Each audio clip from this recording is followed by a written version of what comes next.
ao Mestre Jesus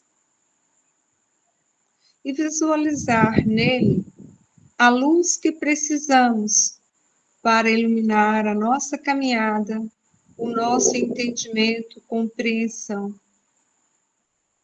Mestre Jesus, aqui estamos reunidos em teu nome, pedindo as tuas bênçãos, através dos mentores espirituais que assistem a este grupo de estudo, para que corra tudo com muita tranquilidade, para que o Thales possa receber intuitivamente as orientações de como melhor nos explicar e possamos nós bem entendermos cada uma das palavras lidas e ditas na noite de hoje, para que elas nos sirvam de um banquete espiritual, para melhor, assim, com a compreensão, conduzirmos os nossos passos, as nossas tomadas de decisão.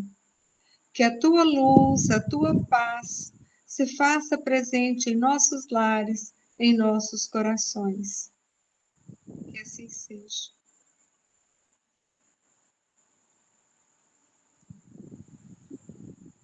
Obrigado, dona Vilma.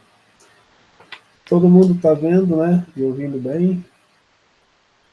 Sim. Até porque quem não estiver ouvindo não vai responder, né? Paramos na questão 196 do Livro dos Espíritos. Então a gente estava falando em relação às existências, né? Pluralidade das existências. A questão diz, não podendo os espíritos aperfeiçoar-se, a não ser por meio das tribulações da existência corpórea, segue-se que a vida material seja uma espécie de crisol ou de depurador, por onde tem que passar todos os seres do mundo espírita para alcançarem a perfeição? Não é para mim crisol, mas crisol é depurador mesmo. Sim, exatamente isso. Eles se melhoram nessas provas, evitando o mal e praticando o bem. Porém, somente ao cabo de mais ou menos longo tempo, conforme os esforços que empregue, somente após muitas encarnações ou depurações sucessivas, atingem a finalidade para que tendem. O Allan Kardec, no livro, que não é ele, tem textos dele, né, mas não foi ele que escreveu, porque obras póstumas foram as obras publicadas após a morte dele. Um dos textos ele fala que a doutrina espírita precisaria ser aperfeiçoada, que os 5 livros foram o início, a base, e que ela seria aperfeiçoada. Nós acreditamos que quem fez isso foi Chico Xavier.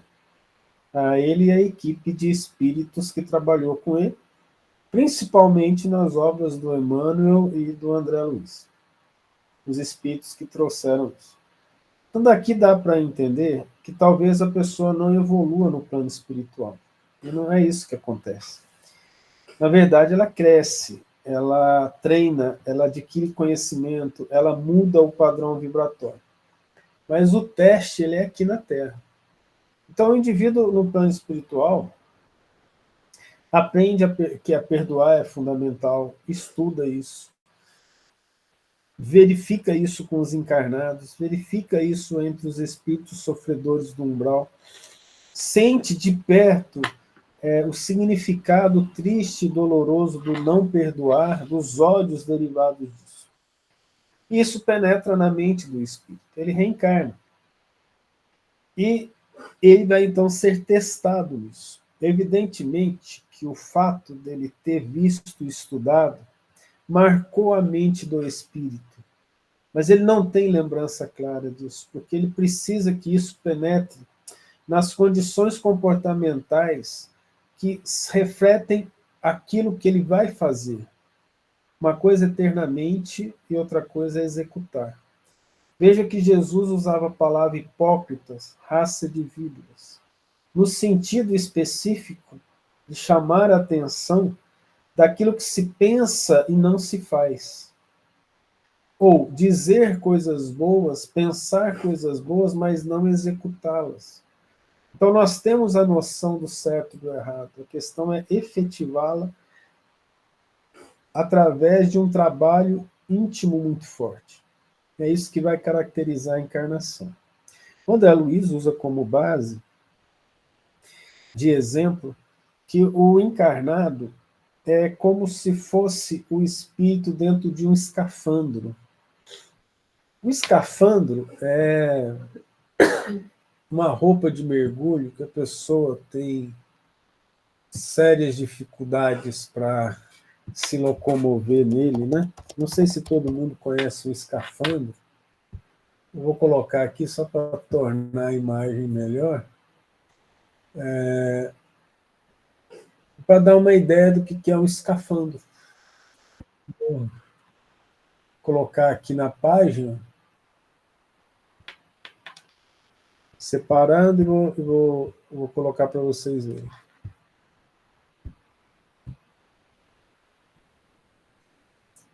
Boa noite, Dona Maria Madalena. E Dani, que entrou depois. E eu não falei boa noite. Aqui é o escafandro. São vários. Esse aqui é o escafandro. Imagina você dentro dessa roupa e andando no mar a uma certa profundidade. Essa é a ideia que o André Luiz fala em relação à realidade do mundo espiritual, em termos do espírito e do corpo. Como que o espírito se movimenta, a liberdade de movimento dele, né? Então, está associado a essa questão que ele colocou do escafandro. Você está dentro d'água sem condições de mobilidade, sem condições de ter agilidade. E aí nós podemos também falar sobre isso, o que nós podemos chamar de agilidade mental, porque o raciocínio é mais lento. Aí, no caso, eu posso falar para vocês que, em termos de mediunidade, algumas vezes, quando nós vamos falar ou dar palestras, os espíritos se aproximam e a gente fica um pouco fora do corpo. E ali a velocidade do raciocínio é impressionante, é como se todo o resto estivesse em câmera bem lenta mesmo. E olha que ainda é um encarnado que está vendo isso. Então, o que acontece? Mesmo um pouco fora do corpo, é muito rápido. Fora do corpo, então, na condição de espírito, raciocina muito rápido, tudo acontece mais rápido, e o espírito, em certas condições medianas, ele viaja na velocidade do pensamento. Daí que, quando nós estamos encarnados, fazer uma coisa certa é garantia de que nós não vamos errar mais. Porque a dificuldade é imensa. Como a dificuldade é grande, vencer com essa dificuldade, eu costumo associar a você treinar para uma corrida com pesos nas pernas. Coloca lá 4 quilos em cada perna e começa a correr. Aí depois você tira, parece até que está voando.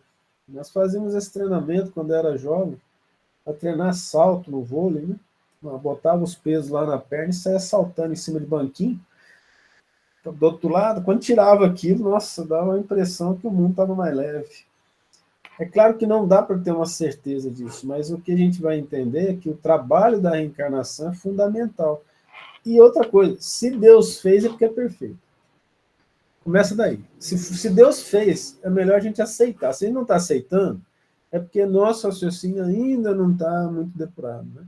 Mas Deus não faz nada inútil, não existe nada inútil no universo, nada, nada. Nem aquela sogra, aquele irmão chato, não, é tudo útil, serve para encher o saco da gente, para a gente crescer, né? Nem aquele aluno problemático, ai meu Deus, que não é inútil, por incrível que pareça, eu sou obrigado a aceitar isso, mas é porque tudo no universo foi feito da melhor maneira possível. A gente tem na reencarnação tudo de melhor, tudo. Nós temos tudo de bom. O que nos acontece, o que nós vivemos, a família que nós temos, é o melhor possível de acordo com o nosso merecimento, de acordo com a justiça perfeita de Deus. Então, fazermos o melhor dentro daquilo que nós recebemos de melhor nos dá uma condição de serenidade, de paz íntima, que acaba superando as grandes dificuldades de se manter a tranquilidade devido à imensa culpa que nós sentimos em nós mesmos, tá? Tudo bem? Então, veja só.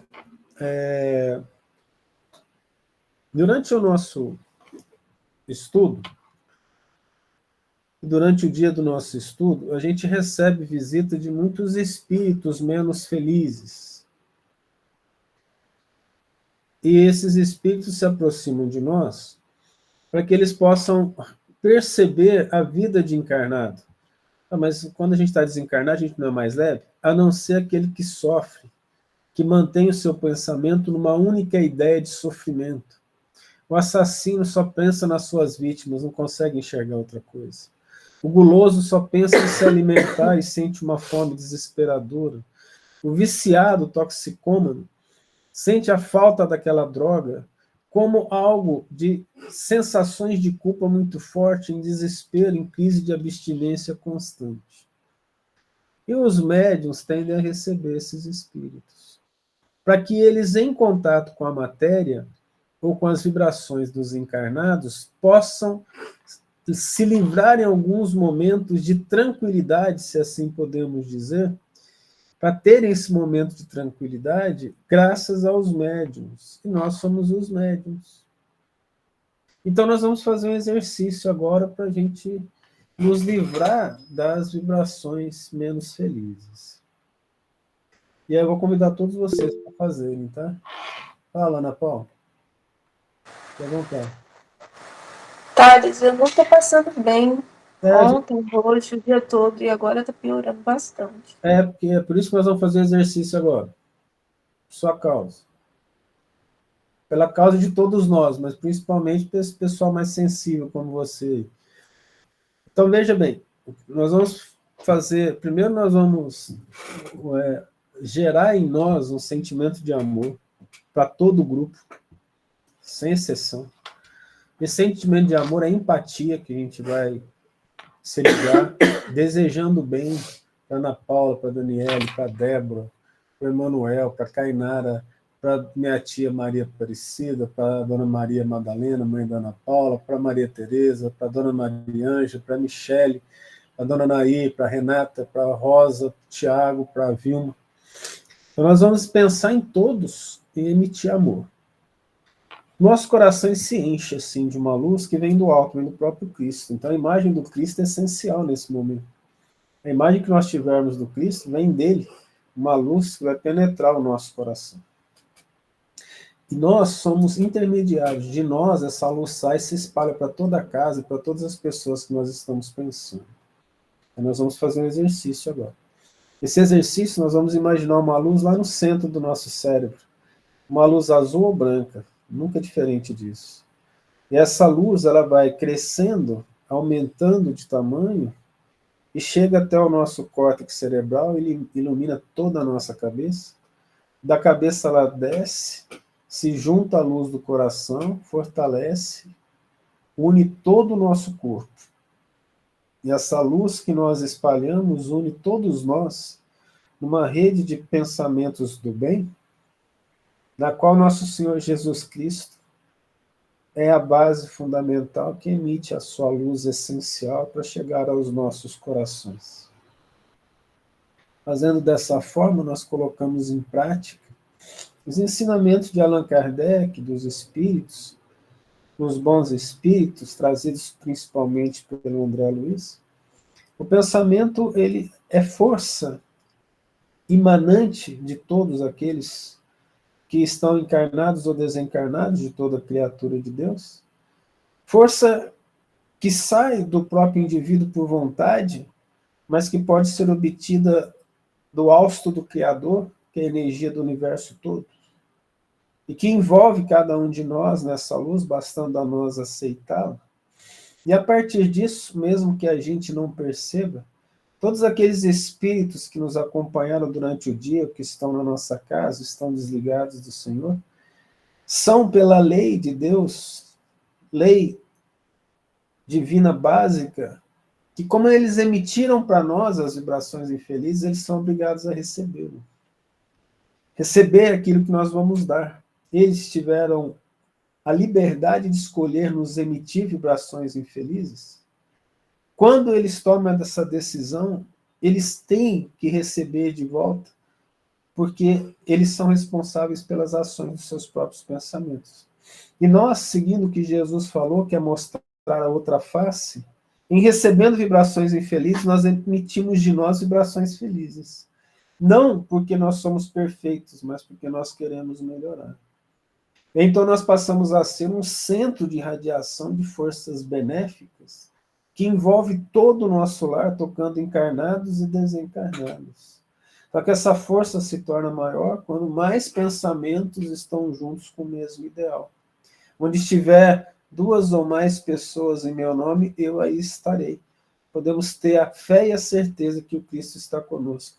E a partir dele, do Pai Celestial, nós recebemos essas luzes na forma de fluidos que liberam o nosso corpo das vibrações infelizes, tanto o corpo material como espiritual, além de nos fortalecer todos no processo de renovação das energias, gerando um ato de salubridade espiritual no meio em que a gente vive.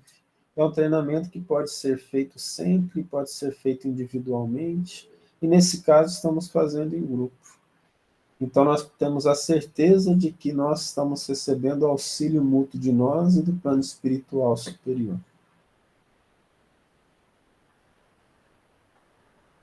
Nesses casos, as vibrações que nos fazem mal, os sentimentos, tendem a desaparecer, de uma maneira geral. Até porque o que nós sentimos é, na verdade, as vibrações de tristeza dos amigos espirituais menos felizes que nos procuram, e que está em consonância com determinados estados de espírito que nós vivemos. Nós temos a nossa culpa, mas nós não podemos olhar para trás e virar estátua de sal como a esposa de Ló. Preciso olhar para frente. Deixemos que Deus cuide do nosso passado, no sentido de nos dar as provações e expiações que devemos passar. No entanto, o André Luiz diz claramente no livro Evolução em Dois Mundos que Deus sempre, em seu amor justo e bondoso, pede primeiramente o trabalho com menos sofrimento possível, pois querer fazer com que todos paguem pela dor seria um castigo indigno da sua bondade.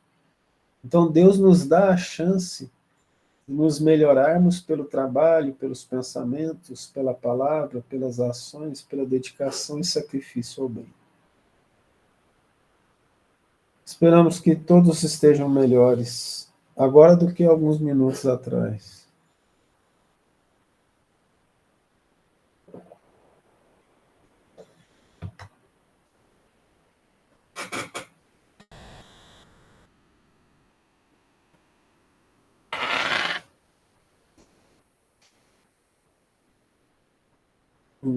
Vocês sabem que eu não estou vendo vocês, né? Que vocês não estão falando nada, né? Posso continuar? Pode. Ó, tudo bem aí? Tudo. Vai. Concentração total na palavra, por isso que a gente está quietinho. Ah, tá. Então tá bom.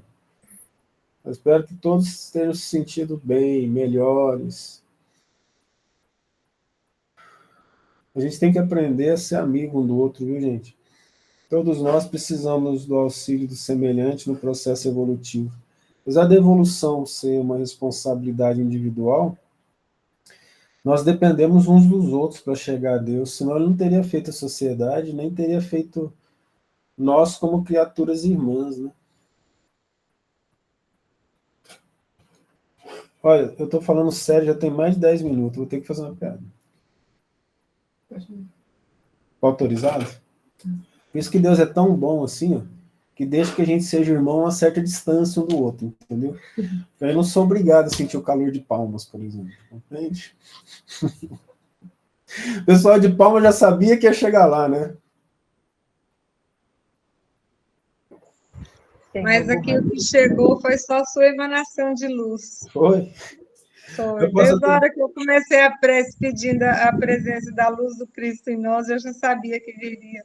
Viria piada, né? Agora, Não, que viria a luz, viria a viria luz, né? piada. Mas a luz não falta em Palmas, a luz aí esquenta todo Não, mundo. é. Eu vou até falar, Ana Paula, você não estava passando mal espiritualmente, é o calor, né? Fala a verdade. Nem tá tão quente assim. Então tá bom, espiritual mesmo. Nem tá tão quente. Gente, continuando a piada, vocês querem ver como que a verdade ela é clara? Quantos graus aí agora? Fala aí para mim. Quantos graus aí agora? 27 aqui no meu computador. 27 graus à noite. Vê se eu falei alguma coisa. Hã? Não é questão para gerar inveja. Mas aqui para nós está quente. 20. Então tá bom. Mas você sabe que vocês são mais evoluídos, né? Como o Cristo está no sol, vocês já estão mais perto do Nosso Senhor. Então, agora, depois de muito tempo falando coisa séria, não tem jeito de manter. Item A da questão 196. É o corpo que influi sobre o espírito para que este se melhore ou o espírito que influi sobre o corpo? Teu espírito é tudo, teu corpo é simples veste que apodrece. Eis tudo. Tá bom, né? Vamos repensar. Então, eu sou um espírito evoluído, eu não quero mais fazer totô. Estou apodrecendo já. Eu não quero mais fazer totô, porque totô é sujo e não cheira bem. Então, como espírito evoluído, para de fazer totô. Tem jeito? Não tem o que fazer. Então, é claro que ele quis dizer de outra forma. São as decisões em relação às responsabilidades espirituais, às nossas ações, mas tem coisa que não tem o que fazer. Não, eu vou parar de comer, porque comer é coisa de espírito inferior. Agora vou só absorver emanações do ambiente. Morreu. Aí você vai chegar no plano espiritual como suicida. Então, existe as responsabilidades do corpo, existem as responsabilidades da alma. O que ele quer dizer é que as decisões, dentro dos seus limites, vêm da alma. Hoje uma psicóloga fez uma pergunta interessante, né? Duas, né? Quem eu sou e o que em mim que é mais forte o que é que tem em mim que é mais forte que eu? Eu sei que aquilo que eu estou fazendo está errado. Falar mal dos outros está errado, mas eu continuo fazendo, isso é mais forte que eu. Então, significa que o que é que está me dominando? Quem é que está decidindo o que eu estou fazendo? É o corpo que é maledicente ou é a alma que decide que é maledicente? Compreende? Então, nesse caso, o espírito é tudo. Ele é que decide. Ok? O suco da vide, que nos oferece um símile material dos diferentes graus da depuração da alma. Ele contém o licor, que se chama espírito ou álcool, mas enfraquecido por uma imensidade de matérias estranhas, que lhe alteram a essência. Essa só chega à pureza absoluta depois de múltiplas destilações, em cada uma das quais se despoja de algumas impurezas. O corpo é o alambique em que a alma tem que entrar para se purificar. As matérias estranhas se assemelha o perispírito, que também se depura, à medida que o espírito se aproxima da perfeição. É claro que, para quem não sabe o que é o alambique, não está sabendo o significado disso. Ele está usando isso como um destilador. Como que funciona um destilador? Eu vou colocar aqui, destilador, funcionamento. Vamos colocar uma imagem. Aí eu vou mostrar através da imagem o que é o destilador. É claro que esse destilador não é o alambique em si, mas é a base dele. para compreendermos o que o Kardec quis dizer lá. Vou escolher um aqui bonitinho, vou escolher esse. Esse aqui. Então, tomara que a figura apareça inteira aqui.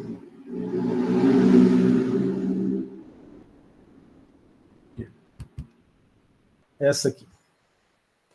Olha o que acontece. Aqui é como se tivesse o suco. Vamos falar assim. A mistura. A gente vai aquecendo e a matéria mais sutil vai entrar em vapor. Aí ela entra por esse tubo e em volta desse tubo tem água fria. E aí essa matéria menos densa condensa e cai aqui, ó, no líquido destilado. Para que isso aconteça com álcool, que tem um ponto de ebulição de 79 graus Celsius, junto com a água que é de 100, para poder fazer destilação do álcool, você precisa fazer, nesse tipo de aparelho, várias destilações, até que o álcool puro chegue aqui, que a substância pura chegue aqui. Aí você pega esse conteúdo, volta para cá, faz de novo, até chegar à depuração. É isso que ele quis dizer. Então ele pegou o suco da uva, que está gerando o vinho, vamos falar assim, né? E ele quer falar assim que tem matéria do vinho mais densa, que são as matérias estranhas, e que elas são retiradas por esse destilador, cujo sinônimo é alambique. Material esse inventado pelos alquimistas, já há muito tempo atrás. Os alquimistas eram exímios em fazer bebida alcoólica. Então, essa foi a relação que o Kardec quis nos mostrar, que a reencarnação é como se fosse uma destilação. A gente está cheio de impureza. Aí a gente passa pela encarnação, melhora um pouco, não foi completamente, volta, destila de novo, para que a nossa matéria seja mais rarefeita e para que a gente vá se depurando das nossas imperfeições. Né? Foi um bom exemplo dele. Né? Tudo bem? Sorte das crianças depois da morte. Poderíamos substituir a palavra sorte pela palavra destino. Poderá ser tão adiantado quanto de um adulto o espírito de uma criança que morreu em tenra idade? Algumas vezes o é muito mais. Porquanto pode dar-se que muito mais já tenha vivido e adquirido maior soma de experiência, sobretudo se progrediu. Isso é uma verdade para a imensa maioria dos espíritos. Por que para a imensa maioria? Porque ele associou tempo de vida do espírito com evolução, vocês perceberam?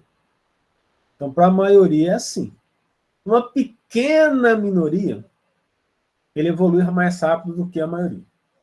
E uma outra pequena minoria, todo mundo evolui, eles ficam.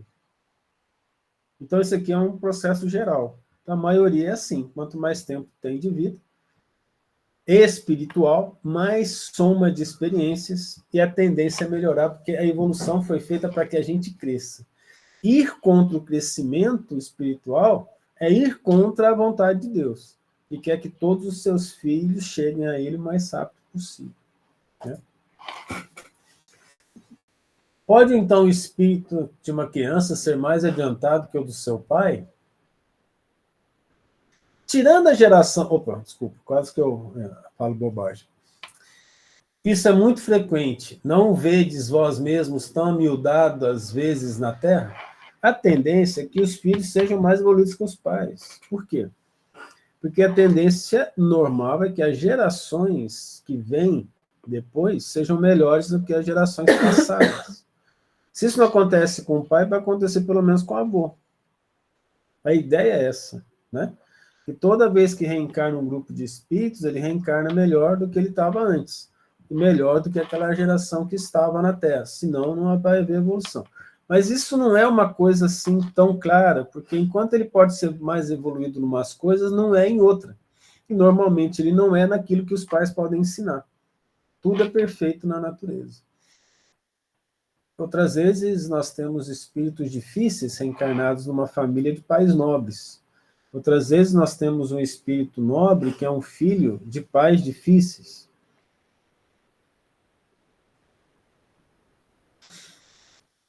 Normalmente o espírito mais devedor é o filho mais novo, porque ele apanha dos mais velhos. Brincadeira, não tem nada a ver. Apenas falando que ele é menor e pode apanhar dos outros, tá? Brincadeira.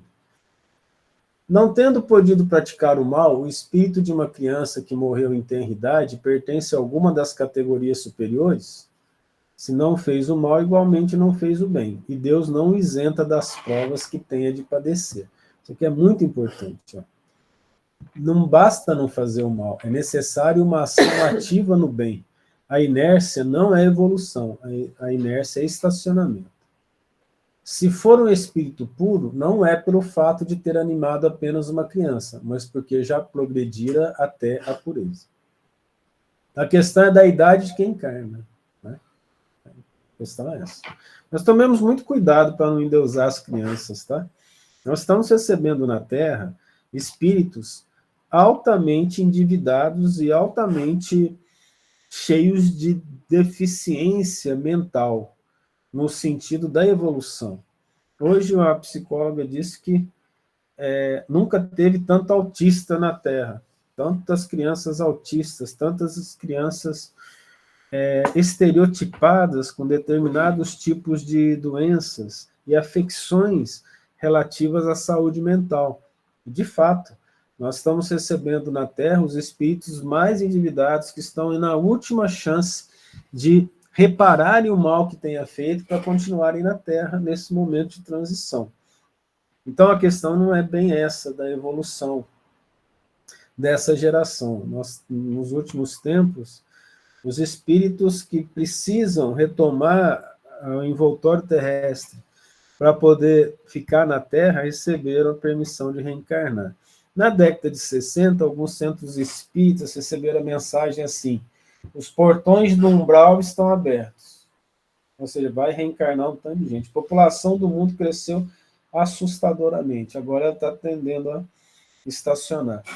Então, chegaram, né, para os espíritos e falaram assim: e aí, como é que está a vida? Ah, tá boa, estou aqui no plano espiritual, estou vivendo bem. Ok, mas você não vai evoluir, você vai para um planeta pior, um planeta que não tem celular. Que? Não tem celular, nem vaso sanitário. Que? Como é que vai limpar o fiofó? Vai limpar o fiofó com folha, né, verde, que pode ser até aquela folha de urtiga. Então, assim, o cara já fica meio, né, vamos dizer assim, com a pecinha lá fechada. Eu falo, meu Deus, então já que eu não vou, né, ficar aqui, eu vou dar um jeito. O que eu faço? Reencarno. Então lá vem ele. Ficou um tempão sem reencarnar, porque eu não queria responsabilidade, não queria trabalhar, bastante preguiçoso, né? Aí vai reencarna, né? Gerando essas gerações que a gente está vendo aqui de espíritos dificilmente ligados às responsabilidades. Sim, senhora. Olha, é tão verdadeira essa reencarnação desses espíritos que na escola do Igor são 2 períodos. Entre os 2 períodos tem 1.200 alunos. 127 precisam de acompanhamento de profissionais especializados, por causa disso, em uma única escola. Então, assim, é muito alto. E ainda tem um outro tanto que os professores já veem essa necessidade, mas ainda não têm os laudos. Então, ainda é muito maior que isso. Realmente, assim, o momento não está para brincadeira com essas crianças, sabe? Muito verdadeiro. Cabe um momento que nós, adultos, somos testados no amor e na paciência, né? Hoje, o profissional que cuida dele chama psicólogo, psiquiatra. Na nossa época, chamava bedel. É isso mesmo. Tá bom entendedor, né? Sabe o que é bedel? Bedel é aquela pessoa que disciplinava os alunos, ficava nos corredores. Era assim que eles faziam para disciplinar. Eles davam a rasteira do lado esquerdo, o indivíduo caía e já vinha um tapa na orelha do mesmo lado, entendeu? Para gerar mais força. Quietinho. O negócio era feio. Alguém aqui já levou puxão de orelha do professor? Não? Ó, na minha época, o professor quebrou uma régua na cabeça de um colega. Ô, Thales. Diga, Thiago. Eu nunca apanhei de professor, mas eu já tomei um apavoro que que me deu medo? Thiago, peraí, que nós vamos duvidar que você está falando. Quantos anos você tem, meu filho? 17. Alguém acredita, né? Vai ter que explicar melhor, Thiago. Explica aí. Ah, tá. Eles estavam brincando de apagar a luz de uma professora brava que tem na escola, muito brava. Você está Aí brincando de quê, seu capetinho? Não, eu não tava. Eu não tava Tá. no meio. Uhum. Só que meus amigos tinham feito bagunça na sala de aula no dia. E ela entrou na sala e falou que ia pegar a câmera se ninguém falasse que foi. Aí eu fui lá e falei, fui eu que apaguei a luz. Porque eu tinha até apagado uma vez, mas eu apaguei uma vez só. Eles ficaram apagando várias. Aí, nossa, eu lembro que ela me levou num canto, mas começou a gritar muito. Só que ela é uma mulher, ela é baixinha. Então não pensei que ela fosse Peraí, me dar uma Thiago. bronca dessa. Espera um pouquinho que eu tenho que te cortar. Você a acusou de ser mulher, foi isso? Não é. É porque geralmente, é porque da maneira que ela gritou, foi da maneira que uma pessoa que oprime. E por ela ser mais baixa que eu e mais velhinha, eu não achei que ela fosse gritar, me oprimir dessa maneira. Mas ela me oprimiu da maneira como um brutamonte iria me oprimir. Ô, Thiago, você Então, falando aí, essa professora, ela acabou de receber, assim, aplausos psicológicos de todo o grupo aqui. eu tenho certeza. Não, mas eu fiquei com medo. Thiago, deixa eu explicar, você não tem ideia do que você está falando. Isso aqui eu posso pegar a Dona Vilma, Dona Maria Ângela, Dona Maria Madalena, o pessoal, assim, da minha época para trás, era pancada, filho. Batia mesmo? Você já imaginou você ajoelhar em grão de milho atrás da porta? O quê? Você não sabia que isso existia? Não, eu sabia porque meus pais me contaram, mas eu não sabia que foi do tempo de vocês. Não, tá certo. A professora levava uma orelha de burro, e o rapaz que não sabia responder a tarefa botava aquilo na cabeça para poder ficar com a orelha de burro, companheiro. E hoje, como é que a situação está? É capaz de fazer isso com o professor. Nossa. Coisa grave. Quando eu falei que quebrou a régua na cabeça do menino, quebrar a régua foi o mínimo. A baixinha que xingou o menino, xingou umas 2 horas seguidas, a gente ouvindo ali. A coisa era complexa. Era pancada mesmo. Não estou falando isso como se fosse vantagem, não. A violência era muito grande. Mas imagina, vocês acham que essa geração conseguiria passar pelo que nós passamos naquela época? Nunca. Dessa forma? Não consegue, porque o estado de debilidade emocional está muito alto. Está muito alto. Dependendo do que você fala, né? Foi até engraçado, aconteceu comigo. Eu falei, pessoal, presta atenção lá no material que eu mandei para vocês, está tudo explicadinho. Isso é ensino superior, tá? Biologia. E, afinal de contas, se vocês entrarem na faculdade, vocês são alfabetizados. Ok. Quando veio, eu recebo uma chamada da coordenadora, falou, você chamou os meninos de analfabetos? Eu falei, não, eu falei que eles são alfabetizados. Mas eles entenderam que eles são analfabetos. Eu falei, mas só aí já o problema não é comigo, não, tá? Aí é problema deles, porque aí não dá mais para eu entrar numa situação dessa. Eu simplesmente falei, leia lá, porque afinal de contas são alfabetizados. A questão chegou num ponto, assim, que está sendo usado uma psicologia. Eu cheguei a falar para essa coordenadora, eu falei assim, só não acha que eles estão fazendo de coitadinho, porque eles sabem que a minha prova é difícil, que a matéria é difícil, eles estão loucos para ver se conseguem tirar um pouquinho da minha autoconfiança? Não vai acontecer, minha senhora. Não vai. Vão ter que estudar do mesmo jeito e se tiver que tomar bomba, vai tomar. E a coisa é bem simples. Quem estudou, passa. Quem não estudou, sofre as consequências. Esse tipo de visão que eu acabei de falar, ele não é muito bem aceito hoje em dia, mas não. Hoje em dia, assim, se o aluno está mal, a culpa é do professor, porque não foi lá ensinar para ele, do jeitinho dele, que com os problemas psicológicos dele, que ele tem que passar. Porque eles estão transferindo as responsabilidades individuais para as outras pessoas, tirando a responsabilidade do espírito em crescer. A situação está grave nesse momento. Então, nós estamos tendo um choque cultural, um choque de responsabilidade, num processo que eu vou chamar aqui de pandemia de obsessão. Porque os obsessores estão tomando conta da mente dos adultos carentes, querendo ser amado pelas crianças ociosas num processo de ilusão sentimental. A situação está grave. Para vocês dessa geração é difícil vocês entenderem, Mas quem é mais velho está entendendo claramente o que eu estou falando. E se quiserem comentar, fica à vontade, porque esse é um assunto que interessa ao mundo espiritual, ao mundo material, interessa às pessoas que estão ouvindo dessa geração mais nova, e cabe a nós, da geração mais velha, discutir uma situação grave dessa, claro, dentro da caridade, do amor ao próximo, da paciência, mas vamos lembrar que Jesus fez um rei de cordéis e expulsou os vendilhões do templo. Né? Recentemente, eu vi um comentário de uma cantora que ela recebeu um bilhetinho da escola reclamando do comportamento do filho. E ela respondeu para a professora: isso é problema seu, aqui em casa eu me viro com ele, aí você tem que se virar também. Quer dizer, não tem nenhuma ação, nenhum juízo, porque deixar a criança fazer o que bem quer dentro de casa e fazer na escola, achar que é normal, achar que é a professora que tem que corrigir, é esse tipo de comportamento dos pais que induzem cada vez mais os filhos a serem mais preguiçosos.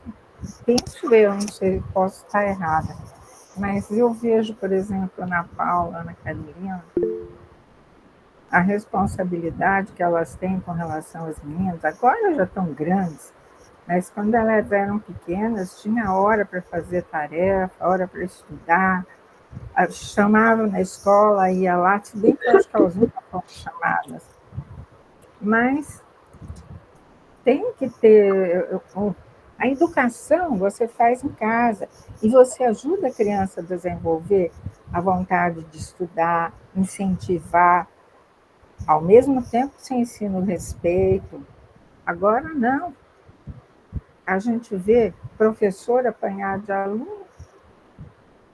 Quer dizer, as coisas inverteram totalmente. Não sei se foi muito claro. Foi. E agora o Manuel vai defender a geração dele aqui. Dizer que todos os meus colegas professores contam casos como esse. É? Todos. Que está tendo problema, assim? De pai, de reclamar do filho para o pai, e o pai dizer que, mas lá em casa não são.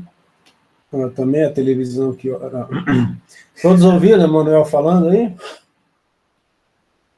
O Emanuel falou que o Emanuel hoje é professor, né? Ele assumiu o Estado esse ano, está dando aula para o Estado e aulas particulares. Ele está com problema de disciplina numa turma, e ele acabou de falar que todos os colegas professores dele diz que quando for mandar a mensagem para o pai que as crianças, que os alunos não estão bons, eles falam, lá em casa ele é um santo, você que se vira aí.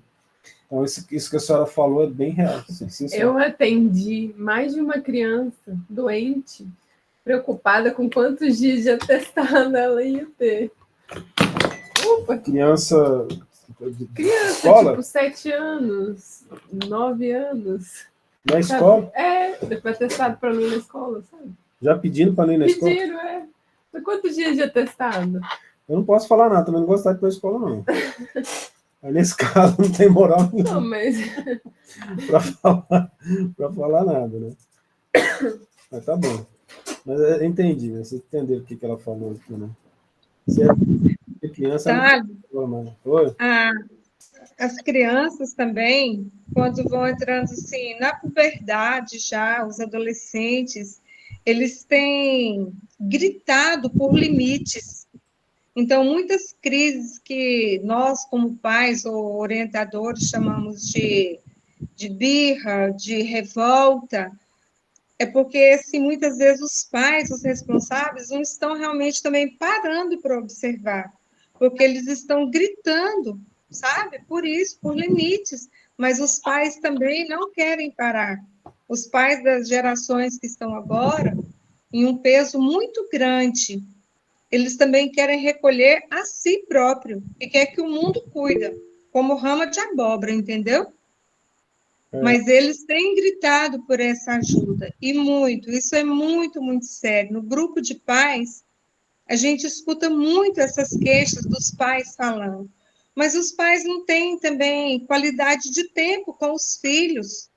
Ah, não, fim de semana, vamos assistir um filme. Põe o filme para assistir, o pai dorme enquanto o menino fica assistindo o filme.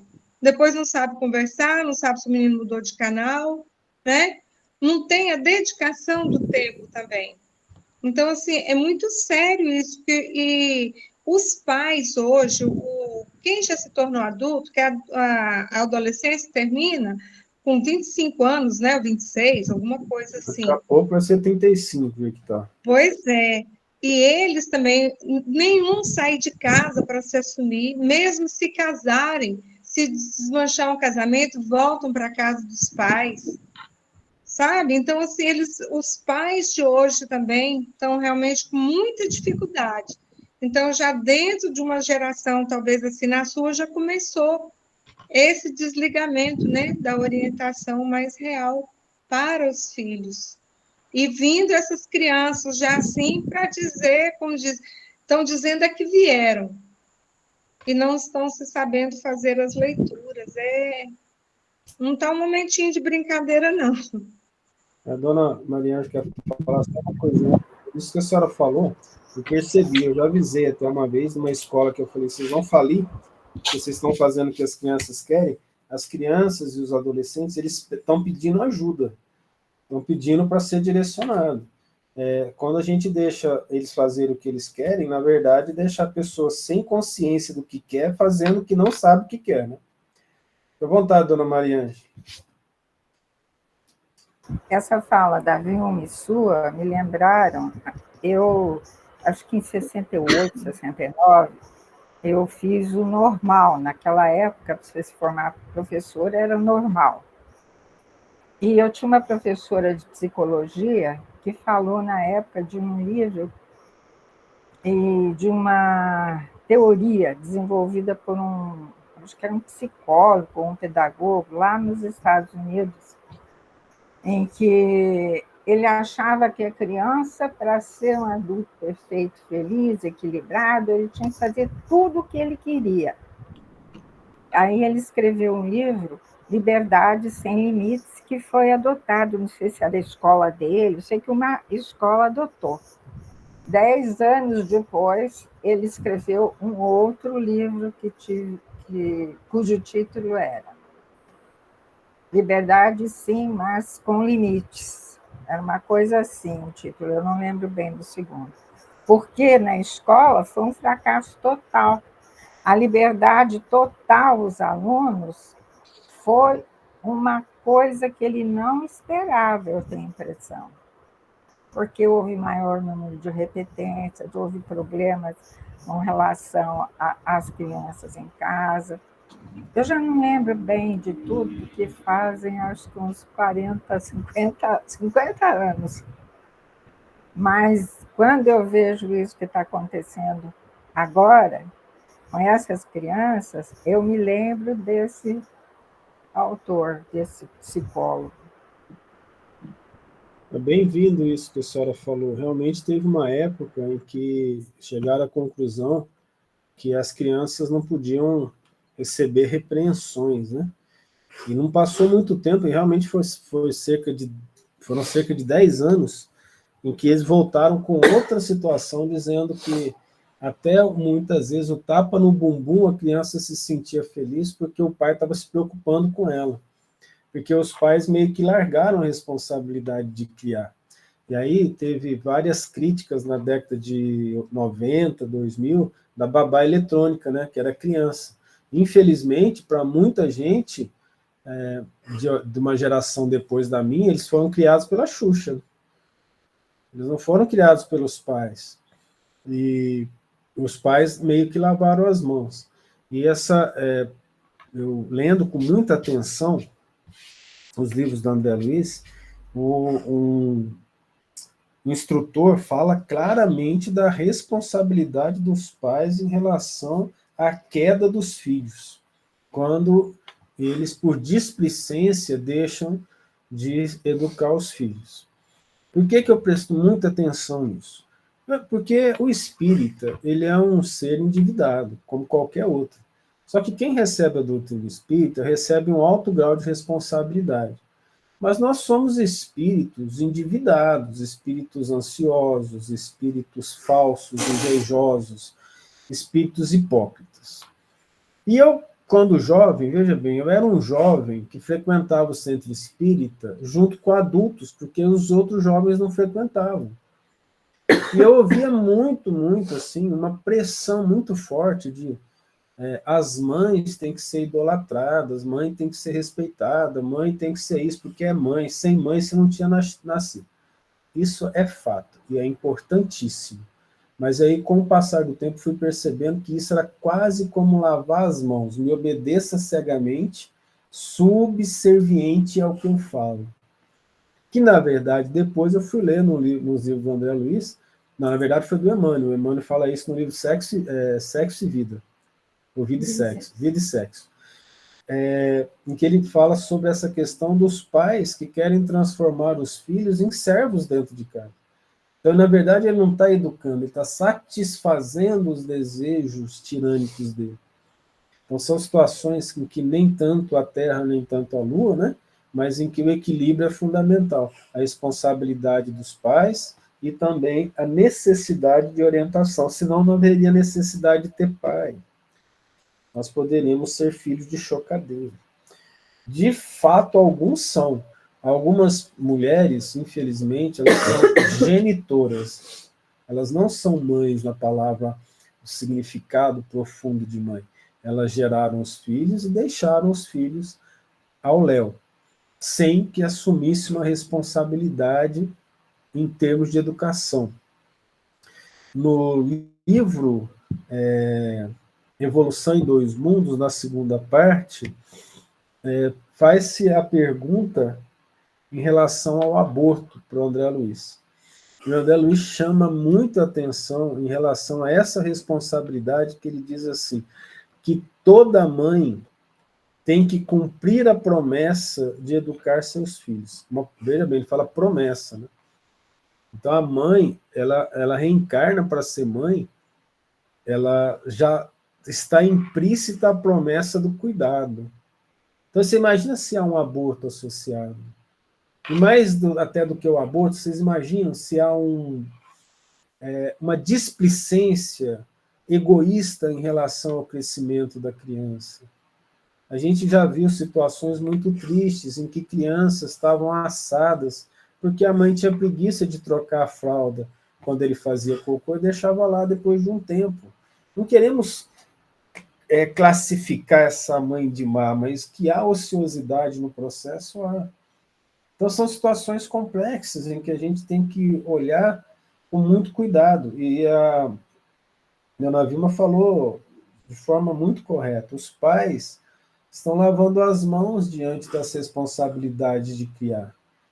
E é muito importante a presença do pai em termos de qualidade de tempo. Não é apenas estar juntos, né? Mas a qualidade do tempo que nós falamos é a qualidade do sentimento. A criança é médium, nós somos médiums, ela sabe dos sentimentos dos pais. Nós temos visto crianças de 1 ano, 2 anos, dando birra, e aí não entende por que está dando birra. A criança, o espírito que está lá, está sentindo o descaso da mãe. Então ele grita pelo apoio, pelo carinho materno, através da birra, do choro, de chamar a atenção. Mas quando se dá atenção com amor, ele não faz isso. Porque se fizer, a mãe tem moral suficiente para lhe chamar a atenção. Mas uma mãe que lá por dentro se sente culpada porque não queria cuidar daquele filho, com o passar do tempo, ela não sente que ela tem uma moral suficiente para chamar a atenção dele, porque o sentimento de culpa é muito grande. Então, essas coisas, vocês, mães, sabem muito mais do que eu, né, em relação a essa situação, porque a relação mãe com filho ela é muito mais profunda do que a relação pai com filho.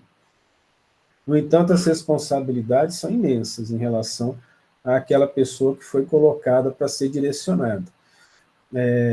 Os professores também têm essa responsabilidade, mas se os pais não ajudarem em casa, não tem o que fazer na escola. Enquanto em casa você não tem 40 filhos para olhar, o professor tem 40 filhos de mães diferentes, com formações diferentes para olhar. E se cada um fizer o que quer, ninguém vai conseguir ensinar. São situações bastante complicadas. E que a responsabilidade cristã, a responsabilidade ainda mais do espírito, que sabe que tem uma alma que ele precisa direcionar para o bem. Vamos voltar na lição a ingratidão dos filhos e os laços de família de Santo Agostinho no Evangelho segundo o Espiritismo. E lá ele fala das dívidas que nós temos uns com os outros. E essa dívida, independente de ser da família, ela é um com o outro. Quando existe na família, é porque a situação é mais grave, é mais complicada. A dívida é maior. Tanto a dívida de um para com o outro, filho para pais e pais para filhos, né? De uma maneira geral. Mas, do jeito que a situação está, gente, eu acho que a nossa briga vai ser assim, não é briga, né? A nossa preocupação vai ser assim, será que o pessoal está querendo ter filho hoje? Daqui a pouco não reencarna mais, né? A situação está grave nesse sentido. O pessoal não quer ser pai, não quer ser mãe mais, né? Porque significa negar a si mesmo, deixar de ser egoísta e começar a pensar em outra pessoa. O egoísmo está tão arraigado que as pessoas não querem mais ter filhos, porque quer aproveitar a vida. Para nós espíritas isso é um absurdo, porque é realidade o mundo espiritual. Vai aproveitar a vida aqui na Terra, não dá para aproveitar num planetinha melhor, não, hein? É uma situação que a gente precisa aprender a olhar com muito cuidado, com muito respeito. A nossa conversa de hoje é bem importante nesse sentido, no sentido de nós entendermos essa relação e, tanto quanto possível, quando formos chamados a falar, a responder sobre essas coisas, lembrar da necessidade, da carência das crianças de hoje e da carência, por que não, dos pais crianças que querem tratar as crianças como crianças porque não se tornaram adultos. O Emmanuel fala que nos momentos mais decisivos da encarnação, os pais se infantilizam ao invés de mostrar maturidade para os filhos. E é uma situação complexa isso, né? Enquanto eles precisam assumir a responsabilidade em função dos filhos, eles se infantilizam, tratando os filhos numa situação de baixa maturidade espiritual. Então, repetindo o que Emmanuel falou. Aqueles filhos espíritas que entendem, então, as dificuldades do pai vão sofrer um pouco mais para amadurecer, mas não podem desistir, tem que amadurecer. Tem que amadurecer porque essa situação, ela, apesar dela ser difícil, vocês precisam ser melhores pais, melhores mães. E a gente costuma dizer assim, que independente se o pai ou a mãe foram bom ou ruim, você sempre aprende. Se a mãe foi ruim, o pai foi ruim, faça diferente dele. Se foi bom, siga o exemplo. Né? Algum comentário? Orem sempre pelos pais, pelos avós, porque não é fácil. Orem por nós.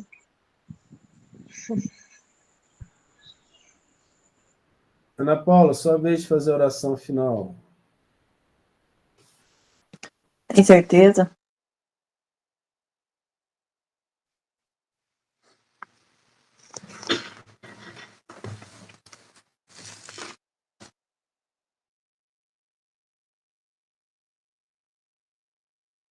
Com os nossos pensamentos ainda elevados, unidos através dos nossos sentimentos de amor, envolvidos pelas vibrações do plano espiritual, que nesse momento envolve a cada um de nós, os nossos lares, e recebemos assim as bênçãos do alto, as vibrações necessárias para que tenhamos o equilíbrio físico, espiritual e mental. Que possam assim atingir a todos que tanto necessitam, encarnados e desencarnados. Onde, consciente dos nossos erros e das nossas falhas, pedimos perdão. Mas pedimos, Senhor, que o Teu amor nos envolva e nos fortaleça. Fortaleça em cada um de nós a vontade firme de seguir os Teus propósitos, servindo na tua seara. Que a tua luz, Mestre amado, traga paz e tranquilidade aos nossos corações aflitos, ansiosos. Que nos traga a serenidade necessária nos momentos de dificuldade.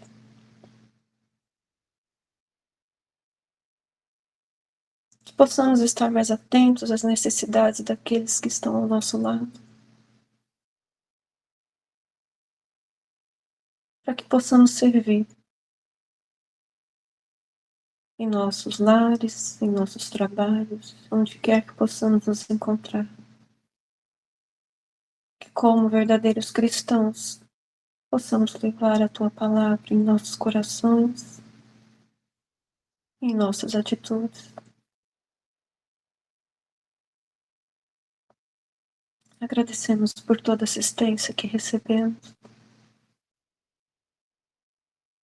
Agradecemos pela equipe espiritual que nos ampara, que nos fortalece, nos sustenta. Agradecemos ao grupo por cada um que dedica no seu tempo, uma hora do seu dia, no momento onde aprendemos,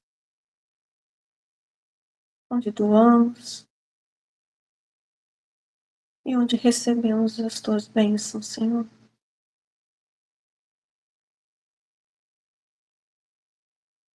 E assim, encerramos o estudo desta noite,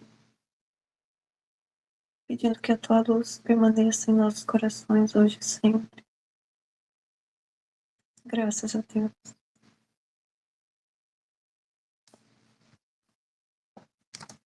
Obrigado, Ana Paula. Obrigado, boa noite.